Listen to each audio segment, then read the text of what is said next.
Sa wakas, ang pagkakakilanlan sa umano'y sangkot sa pagkawala ni Catherine Camilon, pinangalanan na. Sino nga ba ang misteryosong taong ito sa buhay ng beauty queen? Usap-usapan ang naging bagong anggulo sa pagkawala ni Catherine. Ito'y matapos matagpuan ng isang SUV sa Batangas City noong November 9. Pinaghihinala ang may kaugnayan ito sa pagkawala ng teacher at beauty queen na si Catherine Camilon.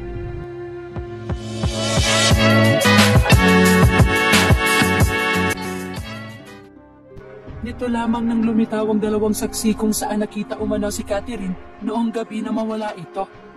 Duguan daw ito habang nililipat ang katawan sa isang kotse. Dahil dito napabilis ang pag-iimbestiga ng pulisya, matapos malamang isang police officer ang hinihinalang suspect. Ngayon ay pinangalanan na sa wakas ang nasabing pulis sa sangkot sa pagkawala ng beauty queen. Nagsampa na nga ng kasong kidnapping case at serious illegal detention laban sa 4 na tao na may kaugnay sa pagkawala ng beauty pageant candidate sa Batangas City.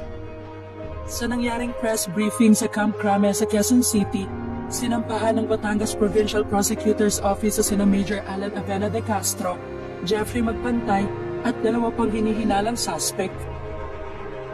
As we speak, the RFU Regional Field Unit 4A of the CIDG is preparing other documents to support the case they have filed. We filed a kidnapping case because the victim was reported missing from October 12 and until today.